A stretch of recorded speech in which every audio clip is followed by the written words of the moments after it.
संतोष देशमुख हत्येच्या तपासाची माहिती द्या अशी मागणी संतोष देशमुख यांच्या भावानं केलेली आहे। आज संध्याकाळपर्यंत माहिती द्या अशी मागणी त्यांच्याकडून करण्यात आली आहे। सर्व सीडीआर दिले का असा सवालही धनंजय देशमुखांनी केलेला आहे। तर संतोष देशमुख हत्या प्रकरणातील जो तपास करण्यात येतोय त्या तपासासंदर्भातली माहिती आम्हाला पुरवा अशी मागणी संतोष देशमुखांचे भाऊ धनंजय देशमुखांनी केलेली आहे आणि त्यांच्याशी बातचीत केली आमचे प्रतिनिधी गणेश मोहळे यांनी। आपल्यासोबत बोलण्याकरता धनंजय देशमुख आहेत। भाऊ, काय सांगसाल, आज या मूक मोर्चात आपण सहभागी होणार आहात?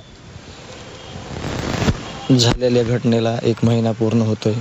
1 महिन्याच्या पुढे कालावधी झालेला आहे आणि ज्या समाजाच्या भावना आक्रोश आहे आणि जे त्यांना मागायचे काहीतरी न्याय देशमुख कुटुंबियाला, यासाठी हे मोर्चाचं आयोजन आहे। न्याय मिळण्यासाठी एवढं फिरावं लागतंय। काय रोज झाले तपास, पोलीस यंत्रणेने तुमच्याकडे काय वर्ग केलं, सगळं बरोबर केलं का, कशा पद्धतीनं केलं, सगळे सीडीआर दिले का, त्या तपासात कोणत्या कोणत्या व्यक्तींना घेतलं, जे कर्तव्यदक्ष सगळे अधिकारी आहेत ते सगळे त्याच्यात सहभागी होते का, या सगळ्या गोष्टींचा आम्हाला माहिती पाहिजे आहे।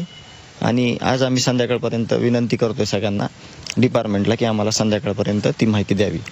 अत्यंत चुकीच्या पद्धतीने हे सगळं झालेलं आहे आणि त्याची आम्हाला सगळी माहिती आम्ही मागून घेतोय। आम्हाला सगळी माहिती पाहिजे आणि आरोपीला अटक लवकरात लवकर करावी राहिलेल्या आणि आम्हाला न्याय द्यावा। जे आरोपी आहेत त्यांना अटक करून त्यांच्यात कठोरात कठोर शिक्षा व्हावी ही मागणी त्यांनी केलेली आहे। Ganesh Mohale, Zee media, Washim.